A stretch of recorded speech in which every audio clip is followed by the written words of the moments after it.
Muy buenas tardes, bienvenidos a todos Geopolítica, una tarde más y en este caso, ojo al giro que están dando los acontecimientos. Yo no lo sé, lo vamos a preguntar, tenemos como siempre a los mejores detrás de la pantalla, pero puede que esté dando un giro de 180 grados la política o simplemente es el cinismo habitual de si te necesito te llamo. Les hablo de Estados Unidos, de lo que está por venir con Taiwán.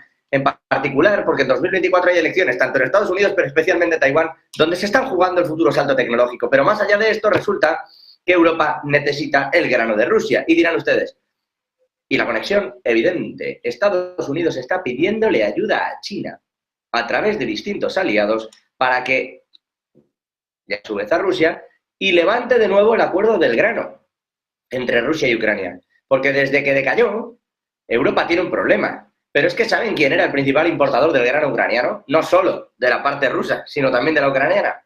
China. Se habla de un problema de alimentación, de una crisis alimentaria. Anthony Blinken llegó a decir que Rusia tenía secuestrado y estaba utilizando el grano como un arma contra el hambre en el mundo, dijo. Lo decía por los envíos a África. Solo el 3% del grano africano va a parar allí. África recibe mucho más grano desde Rusia, por ejemplo. Pero es real que gran parte de ese grano va a China. Y ahí sí hay donde mirar y preguntar. Aunque también les digo, China está intentando buscar nuevas soluciones y Brasil le está dando algunas. Pero, ¿qué va a pasar entonces? ¿Le van a decir que sí, que no? ¿O se va a mezclar Taiwán, la seguridad en el Indo-Pacífico en todas estas negociaciones? Paciencia, casi seguro para cualquier tipo de solución, porque es a lo que nos tiene acostumbrados en general la diplomacia china desde hace siglos. Vamos a buscar las respuestas, vamos a ver si tiene esto o no sentido y evidentemente también miraremos a todo lo que está ocurriendo en el día de hoy entre Rusia y Ucrania, que no son pocas cosas. Hemos empezado con ataques de drones cerca del Mar Negro a fuentes de abastecimiento de grano, precisamente, pero ruso.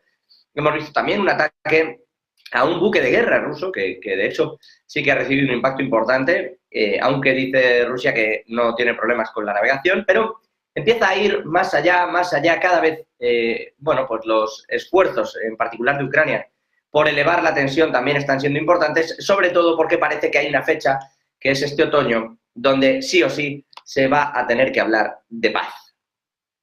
No sé si para bien, para mal, si para firmar un armisticio, si para no tener paz, pero se va a tener que hablar de ello. De momento, quien no está en esa mesa de reuniones, en esa mesa de negociaciones, es Rusia. Con todo y con esto, vamos a mirar al análisis, vamos a buscar los detalles y así no perdemos nada de tiempo, sobre todo porque hay muchos temas que tratar en el día de hoy. Creo que está al otro lado Adrián Díaz, experto en economía y en geopolítica china. Adrián, ¿qué tal?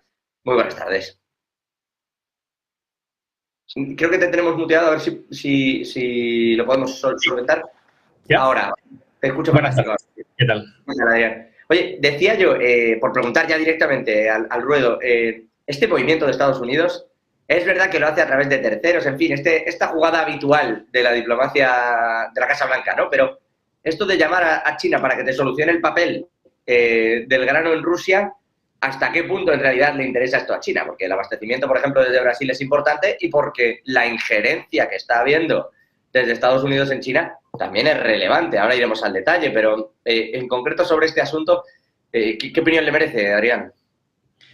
Sí, a ver, yo creo que Estados Unidos en muchas ocasiones intenta jugar solo y en muchas ocasiones intenta buscar apoyos para sus medidas y está acostumbrado a que el resto de países sigan, digamos, el guión establecido por Estados Unidos. El problema es que China tiene su propia agenda y a pesar de lo mucho que se comenta, a China no le viene nada bien esta guerra. Ya quizá le pudo venir bien 5 minutos hasta que firmó sus contratos de gas, petróleo, etcétera, pero a partir de ahí ni nadie le había pedido permiso para esta guerra, ni nadie le había pedido apoyo, ni le interesa en absoluto porque, como has comentado, también compraba grano de Ucrania, además de Rusia.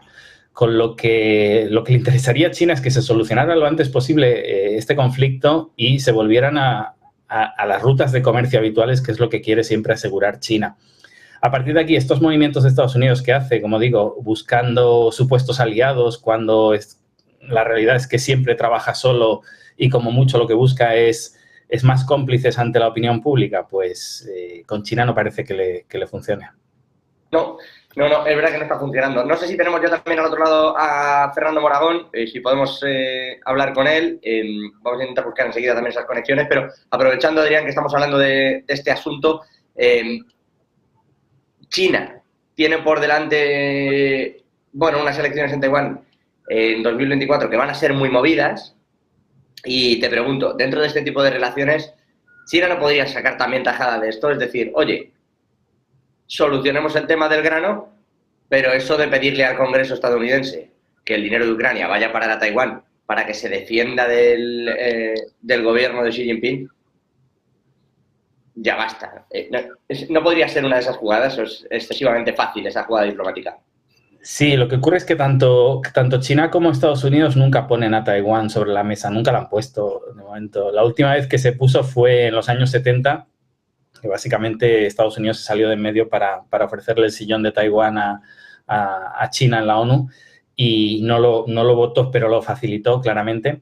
Y me extrañaría mucho que vuelva a haber una jugada donde Estados Unidos se quite de en medio para que China complete su anexión de Taiwán. Entonces, mientras no exista esa posibilidad en la mesa de negociaciones, no tiene sentido mencionar a Taiwán dentro de unas negociaciones. Ni Estados Unidos puede poner como condición que China firme que jamás va a utilizar la fuerza, ni lo contrario tampoco. Ni China va a poder conseguir que Estados Unidos firme su huida del Pacífico y dejar, digamos, desangelado a Taiwán. Claro, y ahora viene entonces la otra parte. ¿Qué tipo de elecciones vamos a ver en Taiwán el año que viene? Con un bando tratando de armar a la actual presidencia para evitar, uno, injerencias políticas, dicen, y dos, que si hubiera una invasión, oye, defendeos con lo que os damos. De hecho, llegó a decir Anthony Blinken, luego no volvió a repetir esas palabras, pero el secretario de Estado norteamericano llegó a decir, consideraríamos Taiwán como suelo estadounidense a la hora de defenderlo. Claro, sí, es muy curioso que digas evitar injerencias políticas. O sea, existen injerencias políticas para evitar injerencias políticas. Es maravilloso esto. Sí que es cierto que son unas elecciones que parece que van a interesar más fuera que dentro de Taiwán. Es decir, parece que son unas elecciones donde van a jugarlas China y Estados Unidos, que no deberían tener ni voz ni voto ahí, pero sí que van a presionar todo lo que puedan para movilizar a la opinión pública taiwanesa, unos diciéndoles, venid con nosotros que ya veréis, la vida será maravillosa, y otros diciéndoles, eso será un infierno, cuidado, cuidado, cuidado, nos necesitáis. Bueno, ya sabemos cómo es la política también, cada uno juega sus bazas a qué intereses que no tienen nada que ver de un lado y del otro con el día a día de los taiwaneses, entonces, bueno. Ahí quería llegar. En su momento, hablando con un compañero que, bueno, estaba allí en Taiwán y decía, bueno, existe cierta sensación, cierto temor real a que, porque lo que les gustaría, nos decía a los taiwaneses, no sé si compartes esa opinión o cómo ves, ¿no? Ese sentir ciudadano, pero decía, lo que les gustaría es que no se hablara de ellos. Es decir, que Taiwán lo que quiere es seguir su camino tranquilo y hacer dinero con esa producción tecnológica, en particular con ese liderazgo de los semiconductores, pero existe un miedo real. O sea, los ciudadanos tienen un miedo real a esas injerencias de un lado y de otro. Es decir, a que pase lo que pase, se vean perjudicados o incluso invadidos, bombardeados o con un problema real. Ese miedo pareciera que existe, nos decían.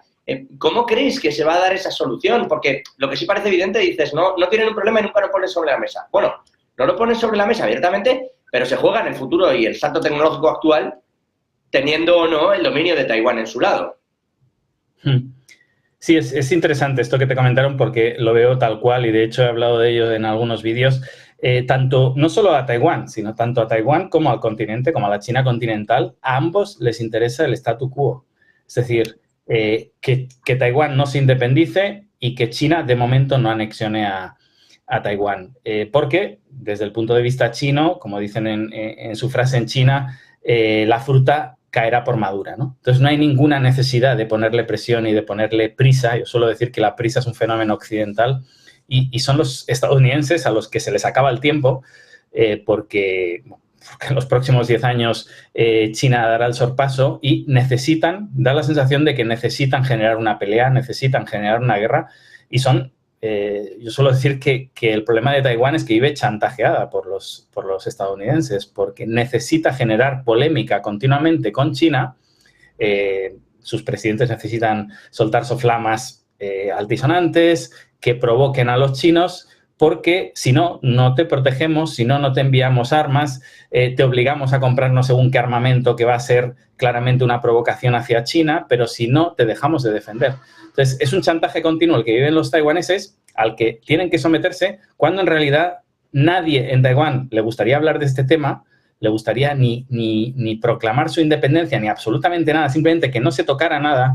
Y lo curioso es que al otro lado del estrecho de Taiwán tenemos exactamente el mismo pensamiento. Es decir, si no pasara nada, todo el mundo sería feliz, excepto Estados Unidos. Sí, claro, pero permítame, le traslado la pregunta y aprovecho para incorporar, que creo que está ya con nosotros Fernando Moragón.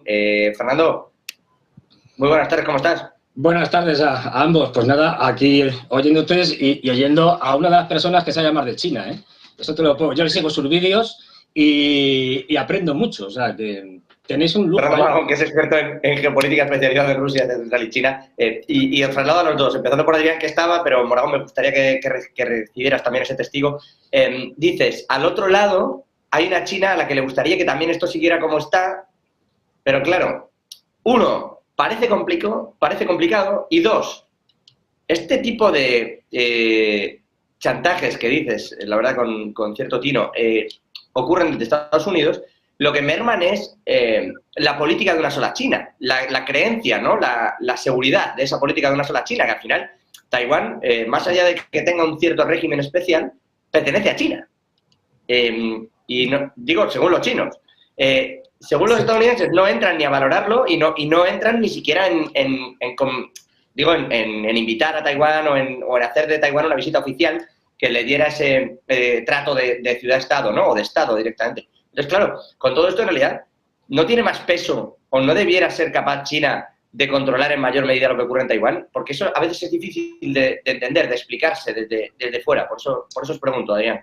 Sí, un par de cosas solo. Esto de que Estados Unidos no entra ni a valorarlo no es bien así. Estados Unidos reconoce que hay una sola China y que Taiwán es una parte indivisible de China con capital en Beijing. Esto lo aprobó el Senado americano, hay documentos oficiales. Cuando decía no entra a valorarlo, perdón, Adrián, me refería a cuestionarlo, no quería decir valorarlo, sino que no lo cuestiona, que de hecho hace poquito se quejaba el presidente de Taiwán diciendo, desde el gabinete de presidencia decían, es que nunca nos invitan como jefes de Estado, claro, porque sería cuestionar precisamente esa política en la que no entra. Perdóneme, he dicho yo valorarlo y... También Estados Unidos juega un doble juego, es decir, por un lado lo tiene, entre comillas, legalizado y por otro juega a provocar a China. Y por el lado de China que comentabas, no debería tener más posibilidades de hacer suyo Taiwán. Es cierto, pero desde la Guerra Fría, si seguimos, por ejemplo, las conversaciones que tenían y las negociaciones, China en todo momento lo que ha evitado es un enfrentamiento directo con Estados Unidos. Es decir, China entraría en Taiwán mañana por la tarde. Lo que no quiere es que haya un solo disparo entre tropas chinas y estadounidenses por las complicaciones, por las repercusiones que podría tener a nivel mundial, por un desencadenante del que sabemos cómo se empieza, pero no sabemos cómo se acaba. Entonces, lo único que le impide a China hacerse con Taiwán, siendo honestos, es las tropas estadounidenses. Lo único que le impide a Taiwán, entre comillas, poder tener la libertad de poder decir lo que quiera e intentar continuar con este statu quo es igualmente las tropas estadounidenses, que además por parte de Estados Unidos le encanta esa posición que creó tras la Guerra Civil China, en la que no apoyó a los capitalistas, sino apoyó a los comunistas, simplemente se quedó ahí en medio para justificar su presencia por los siglos de los siglos, exactamente igual que en Corea. Y a Estados Unidos es el elemento principal que no quiere que haya una solución, es más, que quiere que haya una pelea, porque justifica su presupuesto, su vertiente militar y todo lo demás. Fernando. Sí, fíjate, bueno, completamente de acuerdo con lo que dice Adrián, es Estados Unidos quien quiere una pelea. Los chinos, como he comentado muchas veces, piensan a muy largo plazo, es decir, no tienen problemas en que Taiwán, pues como decía Adrián, caiga como una fruta madura dentro de 10 años, de 20, de 30, ya se verá. Es decir, no están mirando eso como algo, como una necesidad inmediata. Ahora bien, lo que sí tienen es un contexto en el cual Estados Unidos sí que es cortoplacista. Tenemos el año que viene unas elecciones en Estados Unidos que van a trastocar aún más, si cabe, la política internacional y en concreto las relaciones con China, porque Biden representa la parte más, bueno, los republicanos también son muy agresivos con el tema de China, pero bueno, Biden tiene que justificar que se muestra duro con China, con lo cual, ya digo, en unas elecciones que van a ser de las más sucias de la historia de Estados Unidos. Ya lo estamos viendo. Y eso va a repercutir en que por alguno de estos tipos, como Blinken, como Sullivan o Victoria Nuland, se le pase por la cabeza algún disparate con respecto a Taiwán. Bueno, no sabemos, Taiwán u otras zonas, porque por desgracia para China, desde Japón, bueno, desde Corea del Sur y Japón hasta el estrecho de Taiwán, todo eso está controlado por Estados Unidos. Con lo cual, te pueden crear un problema en el mar de Sur de la China, te pueden crear un problema en Birmania, que es aliado de China y Rusia, más o menos, el gobierno actual, y están en una guerra civil. Te la pueden crear incluso en las Islas Salomón, te la pueden crear en muchos sitios. Luego ya se verá. Y no tiene por qué ser una invasión, puede ser, pues eso, cortas el estrecho de Malaca diciendo que los chinos están prohibiendo la libertad de navegación y ya está. Es decir, porque como aquí los norteamericanos son especialistas en contar mentiras, pues... Y ese es para mí el temor, lo que decía Adrián. Es decir, es que los americanos sí tienen prisa y saben que, pues eso, en 10 años, en 15, los que sean, no muchos, China les va a superar en todo, incluido en el aspecto militar. Y claro, les quedan muy pocos añitos para poder hacer una política de contención agresiva, por decirlo suavemente, vamos, una guerra, en la que consigan debilitar lo suficientemente a China como para retrasar ese momento. En ello están, ¿eh? Quiero decir, con todo el tema este de sanciones y demás, de alta tecnología, es una forma de guerra. Y bueno, pues incidentes seguro que hay más de los que nos cuentan. Así que yo lo veo así. Yo, por desgracia, soy pesimista porque creo que Estados Unidos va a terminar provocando algún incidente real o ficticio que obliga a China a una salida militar. Pero bueno, veremos.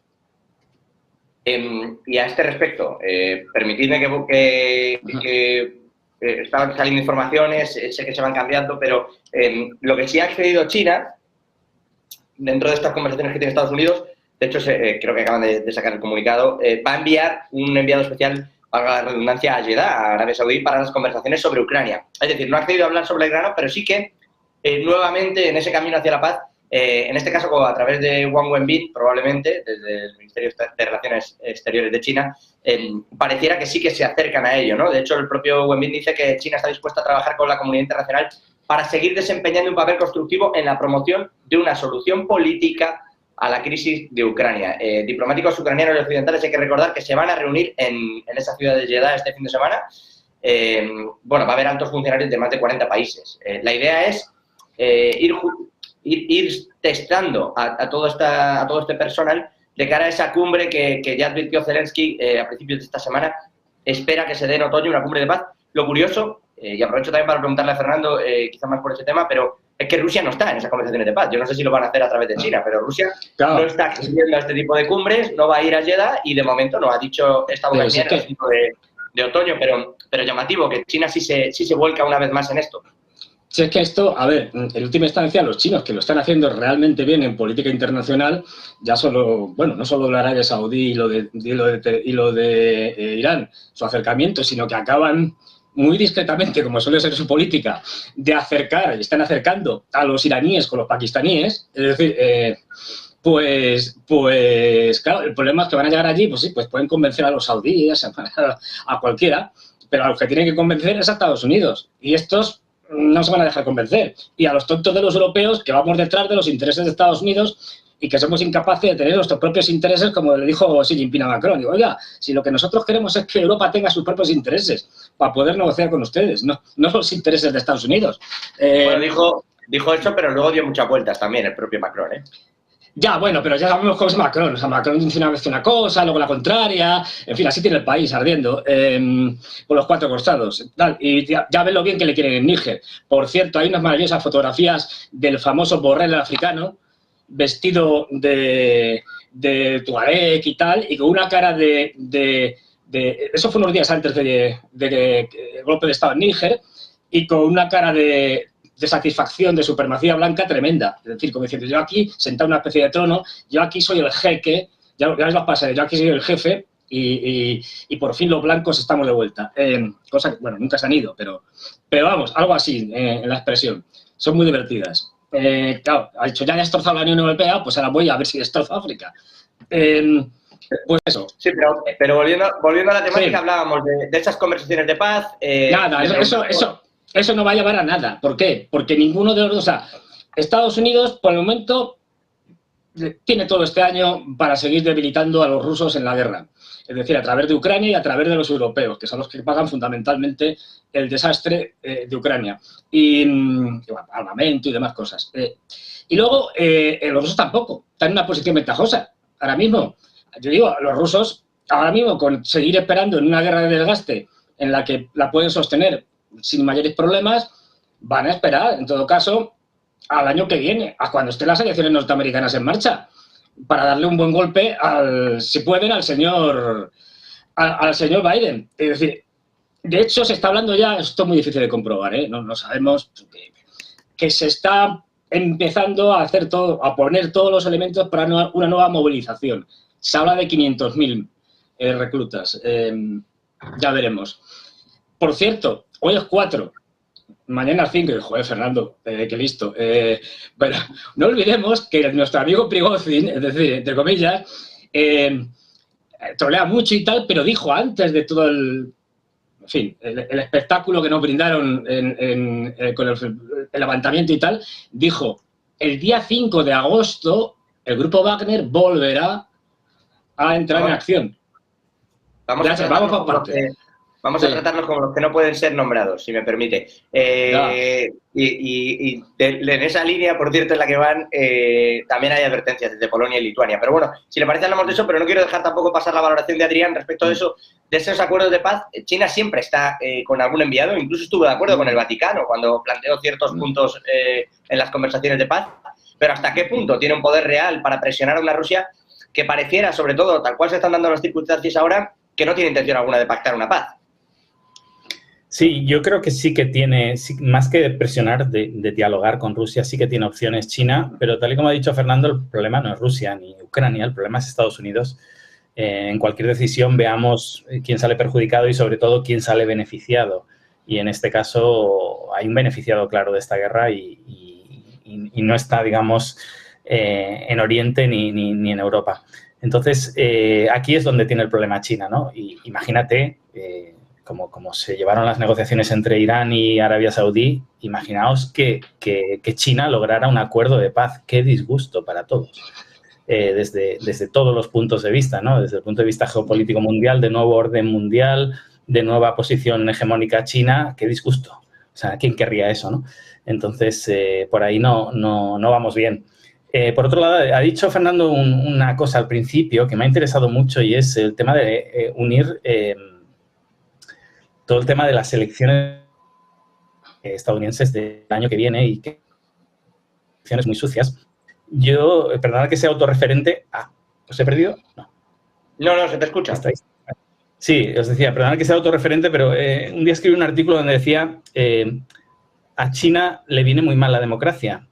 Y la gente leía ese artículo pensando que iba a hablar de la democracia dentro de China, pero el problema que tiene China con la democracia es con la democracia de fuera de China. Porque habitualmente la democracia sirve para que los políticos usen eslóganes populistas para ganar votos. Y China es un eslogan populista maravilloso. Siempre que escuchemos a China en unas elecciones va a ser para atizarle, obviamente. Nunca va a ser para nada positivo. Entonces, si China aparece en las elecciones de España, pues evidentemente va a ser para algo negativo. Si aparecen las francesas va a ser para algo negativo. Si aparecen las alemanas va a ser para algo negativo. Y obviamente va a aparecer en las elecciones estadounidenses, como ha dicho Fernando, y va a ser para algo muy negativo. Entonces, básicamente se van a pelear por quién es más antichino, por quién le va a hacer más cosas malas a China una vez lleguen a la Casa Blanca. Y esa escalada, obviamente... Espero que los chinos sean lo suficientemente listos, como han sido en elecciones anteriores, para entender lo que es la política y no hacer ningún caso a las soflamas que se dictan antes de las elecciones y esperar a ver qué pasa después de las elecciones. Pero sí que es... China cada vez se calla menos, eso también es cierto, y China cada vez entra al trapo más porque ya se siente cada vez más poderosa. Ya antes yo decía que los chinos vivían ligeramente acomplejados, cada vez se quitan más ese complejo de encima y disputan de tú a tú las discusiones. Después, claro, nos llevamos las manos a la cabeza porque lobos guerreros, porque no sé qué. No, es simplemente que ahora entran a discutir y entran a argumentar, y cuando nosotros les acusamos de algo, ellos nos responden y nos acusan de lo mismo cuando hemos hecho lo mismo, ¿no? Entonces, vamos a ver esas elecciones. Me parece muy interesante el tema porque vamos a ver la posición de China también durante esas elecciones, donde se va a nombrar, como en las últimas, China, China, China continuamente. Bueno, de hecho, tanto es así y que la propia campaña de Biden ya le está llevando a eso. Toda la gira que ha hecho del Investing in America, este famoso, que viene a ser en realidad, me van a perdonar, no soy nada trumpista, pero viene a ser un Make America Great Again en formato demócrata. Es que es lo mismo. O sea, no escucha a Biden, le traslada el tema a Trump y podrían estar dando el discurso, si me permiten. Incluso la Inflation Reduction Act, en fin, todas las medidas que está tomando el gobierno demócrata van muy en la línea de proteger al americano. Y dice, en todos los discursos que da, de verdad, en Negocio de Televisión, ya saben que como vamos dando a todo el mundo, hemos dado la gira entera, llevo horas de Biden de vuelo, y en todos los discursos dice: hemos inventado los chips los inventamos nosotros y no los chinos, y tenemos que producirlos aquí, fabricarlos aquí y ser nosotros quienes demos el próximo salto, evitando a China y evitando que China produzca y pueda ganar esa carrera de los chips. O sea, directamente y esto, insisto, no era una gira electoralista, era simplemente la presentación de ese programa que él iba lanzando. La electoral viene ahora, o sea, que me quiero imaginar, Adrián, que te van a sobrar razones. Pero dices que no. China... Sí.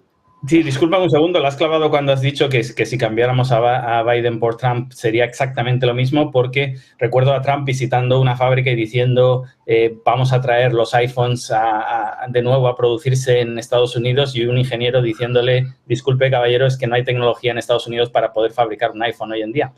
Entonces, lo mismo sería aplicable a los chips. Han, de nuevo, chantajeado a una empresa, a la empresa taiwanesa, para que creara una fábrica en Estados Unidos de chips con repletos de subvenciones, advirtiendo que los chips fabricados en Estados Unidos serían de un 30 a un 70% más caros que los fabricados en Taiwán. Es decir, desde el punto de vista con criterios económicos no tenía ningún sentido esa inversión, pero se han empeñado y al final están viendo que aún así es muy difícil poder fabricar esos chips en Estados Unidos con tecnología taiwanesa, la mejor tecnología del mundo.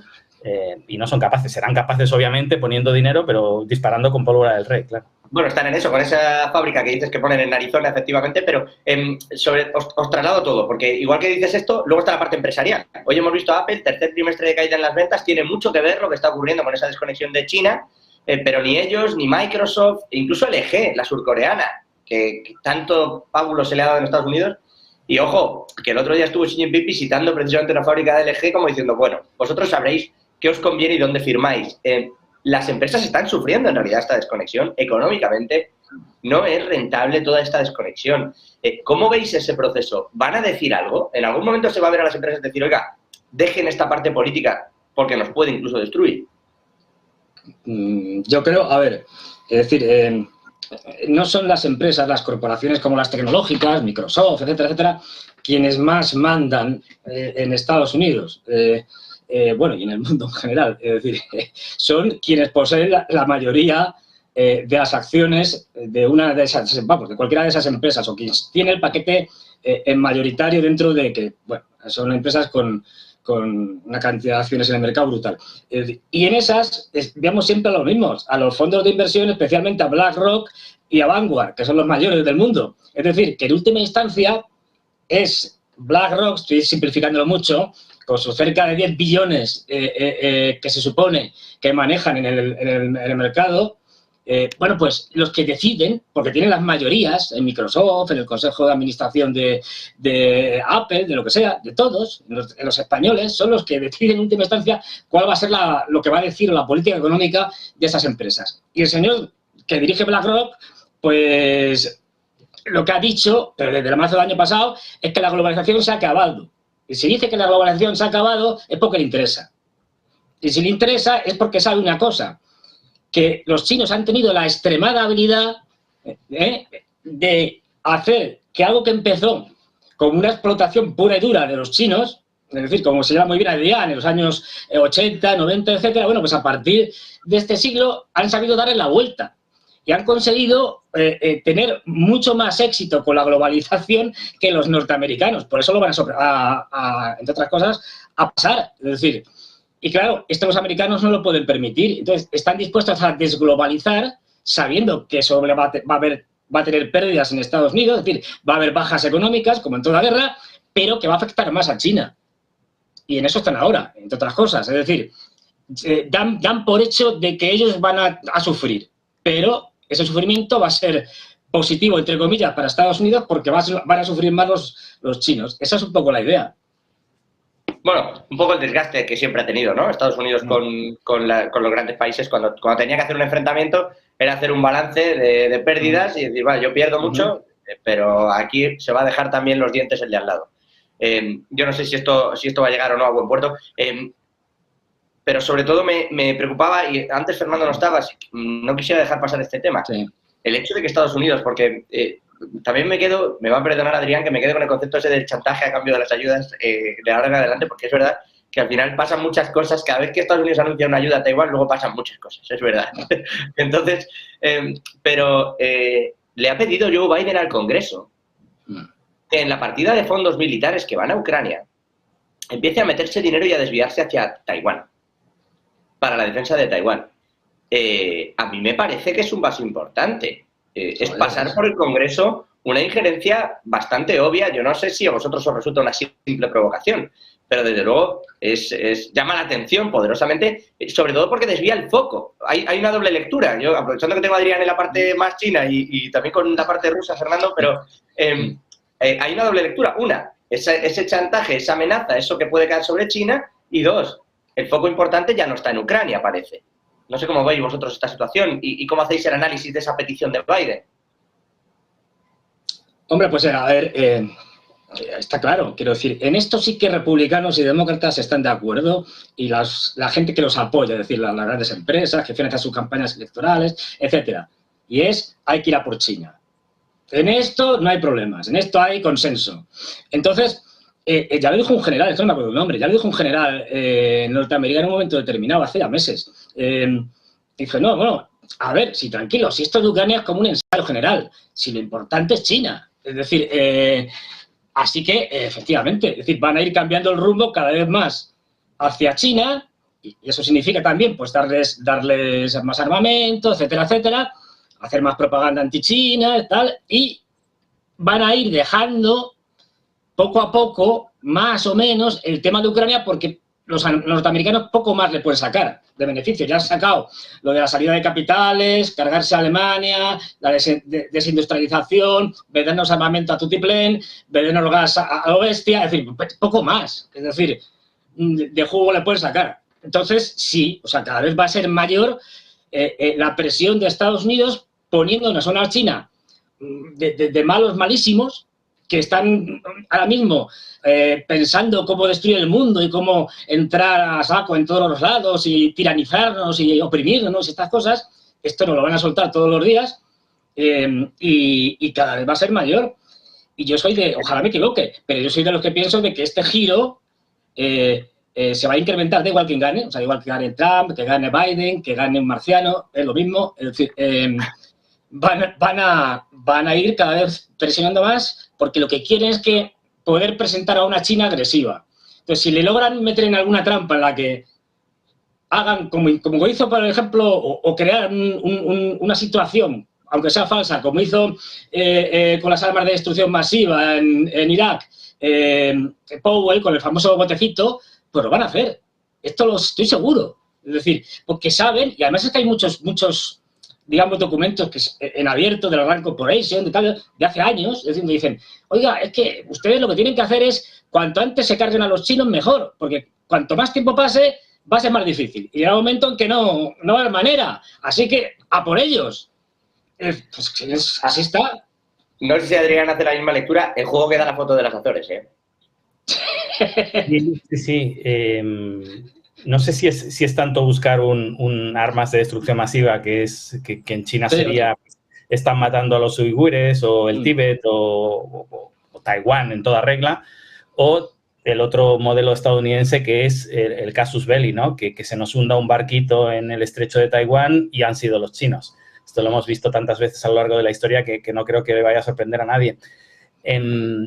Pero sí, lo que decíais de este cambio del Congreso, de ir abandonando progresivamente a Ucrania, quizá tenemos memoria cortoplacista o pensamos que Ucrania es diferente porque los consideramos europeos o semi-europeos, pero esto es lo que se ha hecho permanentemente en todas las guerras. Es decir, hemos estado en Ucrania, hemos estado en Irak, o hemos estado en Siria, hemos estado en Libia o hemos estado en algún lugar hasta que se nos ha acabado la pasión, como una pareja que ya no siente nada, y hemos ido deshaciéndonos de la relación y ahí se han quedado peleándose entre ellos o matándose, o un país completamente caótico.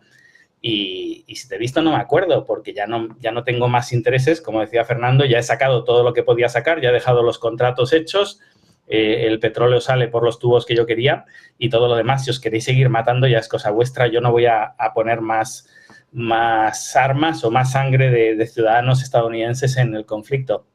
Da la sensación de que, en este caso no ha habido ejército estadounidense, pero da la sensación de que ya le hemos perdido la pasión a esto, ¿no? Que realmente es lo que pasó desde 2014, que se están pegando, aunque nos hayamos enterado hace 3 años, ¿no? Lo que pasa es que hay momentos que podemos usarlo para intereses y lo ponemos todos los días en la prensa, y hay años que ya nos cansa el tema y se pueden seguir pegando todo el año, que ya no aparece en ningún lugar. Hay otras guerras actualmente en el mundo que no nos interesan en absoluto, que yo siempre digo que las vidas de las personas dependen del pasaporte. Para saber si nos ponemos a llorar o no, primero hay que registrar el cadáver, mirarle el papelito que lleva, y en función del color del pasaporte lloramos o le pegamos una patada, nos apartamos y seguimos con el coche, ¿no? Entonces, bueno, el caso de Ucrania nos ha interesado un ratito, hemos sacado lo que podíamos sacar y ahora, lo dije en el episodio, en la última vez que me invitasteis, el monstruo de final llevándolo a un videojuego, el monstruo de final de pantalla es Rusia, pero el monstruo del final del juego es China. Entonces, al final, no te gastas todas las pócimas en esta pantalla porque las vas a necesitar para el final del juego.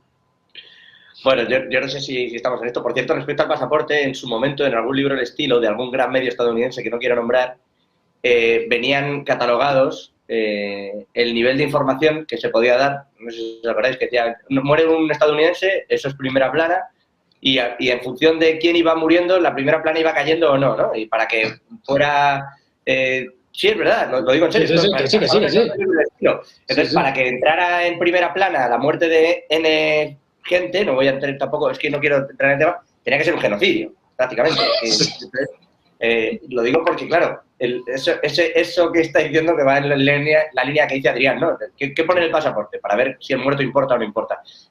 A Ucrania sí se le está dando esa pátina. Además, me extraña que se le quite el foco mediático, más allá de que Estados Unidos pase o no, que vamos a ver hasta qué punto pasa, pero me extraña, porque, claro, linda con tantos países de la OTAN, está tan metida Europa en este ajo que parece complejo que Ucrania se pueda quedar como está. Hoy mismo quiero hablar de esto y preguntar por también el caso de, ya que está sacando los pasaportes, por toda la parte del Sahel, lo ocurrido en Níger, bueno, todo lo que está pasando con Francia, y os quiero preguntar a los dos, pero volviendo a este asunto de Ucrania y lo que hay y lo que no, Zelensky hablaba de una semana clave en política exterior. Hoy está teniendo reuniones en su gabinete con el de Biden, entre otras muchas cosas, con la Casa Blanca, con la Secretaría de Defensa, y están tratando de establecer, dicen, las opciones de seguridad del futuro de Ucrania. Esto es lo que ha salido de los gabinetes, pero uno no lo entiende muy bien.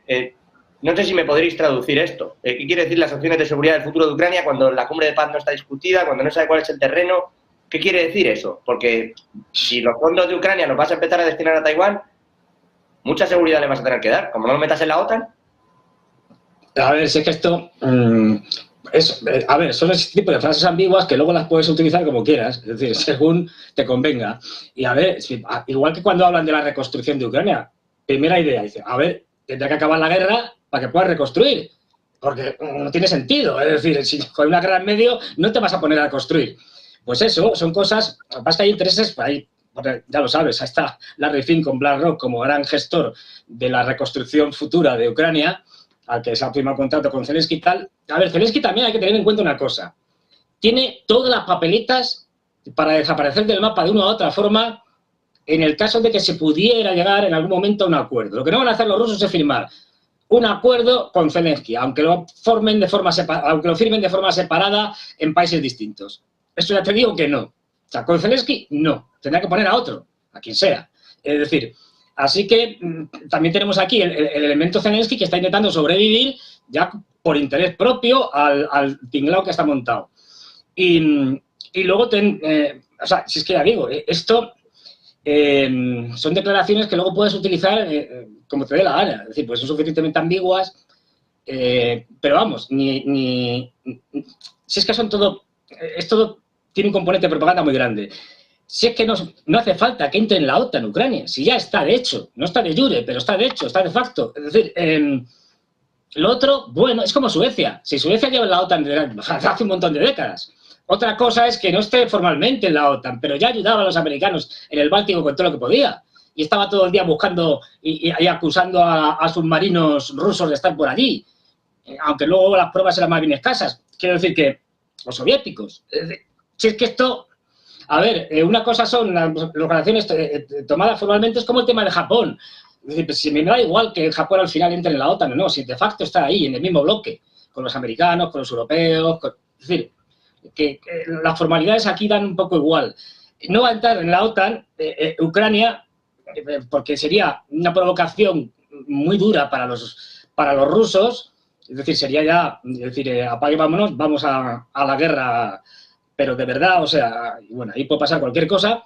Y dos, porque es que está por ver si al final de todo este episodio de guerra de Ucrania, que está lejos de terminar, me temo, sigue existiendo la OTAN, porque los rusos ya hace tiempo que tienen claro que el problema no es Ucrania, o sea, que ganar la guerra a los ucranianos o que tengan más o menos territorio en Ucrania no es el problema es la OTAN y Estados Unidos, con lo cual lo que van es a cargarse a la OTAN.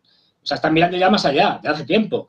Entonces, pues ya veremos. Es decir, no olvidemos, es decir, lo dicen los rusos claramente, si es que por eso que hablan con los africanos, con todo el mundo, estamos en guerra con la OTAN, lo tienen claro. Es decir, y los americanos saben perfectamente que están en guerra con Rusia. Pero hay un matiz importante y es que la OTAN no está. O sea, es verdad, pone de todo, está, pero no está. Porque si la OTAN estuviera, el nivel de botoncitos que habría que pulsar seguramente sería inasumible incluso para los tres que estamos teniendo esta charla aquí. Sí, efectivamente, o sea, ahora mismo no estaríamos aquí. Si entra en la OTAN, me temo que esto acaba muy mal. Acaba en una guerra nuclear, pero bueno... Me sacabas antes, Fernando, el asunto de África, con cierta sorna con el asunto de Macron, pero dime, Fernando. No, es que yo sé que es complicado, pero hay que tener en cuenta, ya sabes que yo decido que estamos en una guerra mundial que no total, que son cosas distintas desde mi punto de vista, pero bueno. Es decir, se está jugando una gran partida, por llamarlo así, en todo el mundo. Y por eso estamos viendo lo de Níger y estamos viendo este levantamiento de los africanos o de una parte de los africanos y una posible guerra en el Sahel a gran escala.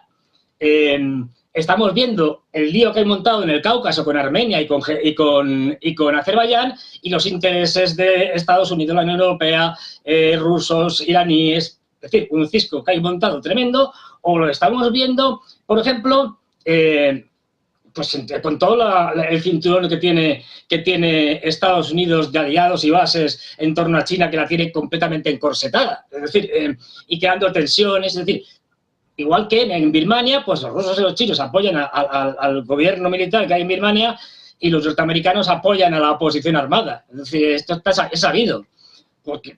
Y lo hacen entre otras cosas porque Myanmar es muy importante para China, conecta con Yunnan y a partir de ahí podía entrar, y entraba de hecho petróleo y tal, sin tener que pasar por el estrecho de Malaca. Pero bueno, es que se está jugando en todo el mundo. Quiero decir, claro, pero a mí me gusta poner la lupita y bajar a esos detalles. Entonces, si me van a nombrar a los innombrables, lo dejamos ahí, que yo creo que la audiencia ya se ha enterado de quiénes son, pero ¿quién está detrás de esos? Porque hablamos de los levantamientos en África como si se hubieran dado de pronto, como si hubieran aparecido como champiñones.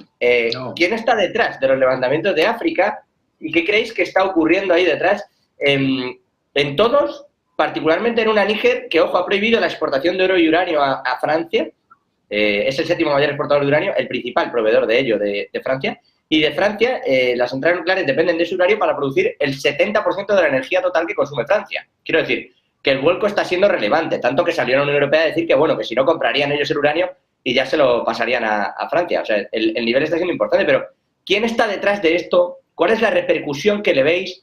Y voy más allá. ¿Es un desvío de la atención para que la OTAN deje de ocuparse solamente de Ucrania? No sé, bueno, como queráis decir. Sí, bueno, yo lo llevaría más la parte que conozco, que es China. Sí.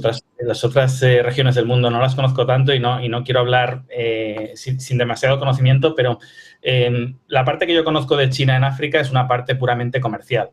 Comercial que obviamente para llegar a ello se tiene que negociar también a nivel institucional y a nivel político, pero no es una expansión militar. Entonces, yo creo que este es un punto que puede ser deberíamos tenerlo en cuenta en el desencadenante que se está dando. Es decir, hablabas de dejar de exportar uranio, dejar de exportar a Francia. Esto se da porque ha entrado vuelvo a decirlo, un nuevo hegemón en el mundo y especialmente en África. Y antes decía Fernando un tema, decía, Estados Unidos quiere una guerra de desgaste con China lo más rápido posible, porque la idea es que los chinos no van a poder aguantar. Es la idea, pero yo personalmente pienso que es una idea equivocada. Es decir, los chinos están mucho más preparados para aguantar que los estadounidenses. Hace poco lo comentaba en una discusión. Los mismos chinos que hoy viven relativamente bien son los mismos chinos que hace 50 años o hace 40 años se morían de hambre y se canibalizaban los unos a los otros. Es decir, esta gente vienen de pasar lo que no está escrito y si se tienen que volver a remangar y tienen que volver a trabajar 16 horas y tienen que volver a pasar hambre, están mucho más preparados estos que los niños pijos suizos o que los yuppies estadounidenses, etcétera. Es decir, si tuviéramos que entrar en una recesión mundial y jugar a una guerra de desgaste, ya veríamos quién tiene más aguante, si nosotros que no hemos conocido la miseria o los chinos que sí que la han conocido. Dicho esto, a partir de la crisis de 2008, que a China le bajaron muchísimo las exportaciones porque se le cayeron sus dos principales clientes, que fueron Estados Unidos y Europa, obviamente China no pudo recomponer todas sus ventas en África, especialmente en Latinoamérica y en el sureste asiático, porque esos tres grupos de países no pueden sustituir realmente a Europa y a Estados Unidos. Pero sí se intentó y sí se compensó. Esos tres grupos de países han ido en aumento y cuando preguntas específicamente por África, es uno de los lugares donde más se ha expandido China en la última década y media. Entonces, para entender todo este movimiento y todo este cambio de hegemón, hay que entender la influencia que tiene China en Centroasia, en el sureste asiático, en Latinoamérica y especialmente en África, donde es ya el principal socio comercial de la mayor parte de los países. Entonces, eso es algo que, antes hablábamos, Estados Unidos tiene prisa, tiene que hacer algo ahora porque cada año se le complica mucho más todo porque China no deja de crecer, decía Fernando, incluso a nivel militar. Pues obviamente dentro de 5, 10, 15 años no tenemos ni la más remota idea del nivel militar que pueda alcanzar China. De ahí también la presión a los estados de la OTAN para que gasten más en armamento. Necesitan que se gaste más para que se invierta más en investigación para seguir manteniendo esa distancia con China que cada vez es menor. Y en África lo que vemos es esto mismo. Es una expansión de China que cada vez necesita menos. Obviamente se necesitan, pero cada vez necesita menos gracias a África, gracias a Latinoamérica y gracias a Asia. Cada vez necesita menos a Europa y a Estados Unidos. Repito, se siguen necesitando, pero esto es un problema para el mundo, que China cada vez tenga más socios. Recuerda mucho cuando veíamos el mundo pintado de rojo y azul de los países que estaban en la órbita, más allá de OTAN o Comecon o lo que fuera, los países que estaban en la órbita soviética y los países que estaban en la órbita de Estados Unidos. Hoy en día, si pintáramos ese mapa, de hecho, algunas veces se hace, a Estados Unidos le quedan 4 países, literalmente. Algunos de ellos por una cuestión histórica, anglosajones, y México por una cuestión geográfica, México y Canadá, y poco más. El resto del planeta es completamente chino en términos de intercambios comerciales, que es donde se expande China. Entonces, en África veo muy fuerte esta posición de China y este problema que le supone a Estados Unidos y al resto del mundo, a países como África. Sí, es que Francia. Claro, es que aparte de la política delirante, es que no se dan cuenta los franceses de la historia colonial que tienen detrás y poscolonial, quiero decir, de neocolonización y de hacer barbaridades. Pero fíjate, en el caso de Níger, una de las cosas, habéis hablado, obviamente, del uranio, que es importantísimo, del oro, pero otra de las cosas es que una empresa lejana, del lejano oriente, de un país muy grande, que tiene 1.400 millones, ¿se puede decir el nombre? Es decir, o no. Se puede, sí, se puede decir, los nombres se puede decir. Si no, Petrochina. ¿El qué? Petrochina, que es... Sí, se puede decir de todo, si yo nunca les censuro, no me digan eso. Ya. No, quien censura es Google. Uy, lo que he dicho. Pero bueno, no, pues ahí encontraron ya hace unos años un yacimiento en Agadén, en la parte sur de Nigeria, bueno, más bien sureste, que qué casualidad, la empresa Petrochina es la que lo explota junto con los nigerianos. Y están pensando en construir un oleoducto, bueno, tienen dos opciones, pero uno de ellos lo estoy viendo aquí en el mapa, que va a ir casi por la capital, va hasta la capital Niamey y luego por Benín hasta el mar. Y claro, esto a los americanos como que no les gusta, este tipo de cosas, porque se supone que ese petróleo que saldrá por ahí ya no va a salir ya no va a ir a otros mercados, sino que va a ir al mercado chino, que además está invirtiendo también en refinerías. Que esto es una cosa que no hacen los norteamericanos o los europeos. Es decir, primamos el que tú tengas y nos vendas un montón de materias primas, pero no te vamos a dar nunca la tecnología para que en algún momento puedas tú manufacturarlas. Bueno, pues los chinos no hacen eso. Es decir, los chinos negocian y si ven que el otro se empeña mucho, como pasó en Bolivia, le dicen, oye, no hay problema. Te montamos una empresa para que tú mismo fabriques baterías o lo que sea con el litio. No te preocupes. Claro, esto hace lo que decía Dirán. Si es que al final los africanos dicen, lo que le dijo el presidente de Namibia, que no me acuerdo, al embajador alemán en el famoso vídeo, dice, es que, mire usted, es que usted ha venido por una carretera que me la han hecho los chinos. Y desde un aeropuerto que ha venido, que me lo han hecho los chinos. Oiga, ¿ustedes qué me han dado? Aparte del genocidio de los hereros. Es decir, pues nada. Es decir, es que estos señores me dan algo a cambio. Claro, África prefiere a los chinos porque salen ganando. Es decir, sí. Si me permites, Fernando, sí. con un punto más que es que los chinos no te juzgan. Es decir, los occidentales llegamos a estos países y para negociar con ellos, como tenemos nuestros problemas éticos de no podemos trabajar si tenéis niños en las minas, si pagáis esto más a las mujeres que a los hombres, si tenéis esta religión que en mi país se ve mal, o sea, muchas cosas que podemos estar todos de acuerdo, pero llegamos a estos países y para negociar con ellos les hacemos exigencias. Por ejemplo, democracia. Los chinos llegan con todo su pragmatismo, hacen su negocio y se van. Entonces, esto es un punto extra. Yo no digo que esté bien o mal, pero es un punto extra para los gobiernos locales para negociar con China, que van a venir, me van a ofrecer condiciones mejores que los occidentales y además no me juzgan. Claro. Y no tienes al Fondo Monetario Internacional haciéndote unos préstamos con unas condiciones en las que te hacen la política económica entera. Es decir, usted tiene que hacer esta política económica. No, a los chinos les da igual la política económica que tú hagas. Con tal de que obtengas beneficio en sus negocios, pues estupendo. Otra cosa, esas injerencias... A ver, que todo tiene su aquel. Lo digo por ponerle también un pero. Argentina, por ejemplo, lo está viviendo. Argentina no sabe exactamente... Sí, Adrián, perdona.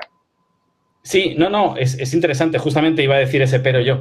Iba a decir, no actúa como el Fondo Monetario porque que te coloca una serie de metas y te limita completamente tu crecimiento porque lo que pone en contrapartida China son las instalaciones que estamos produciendo.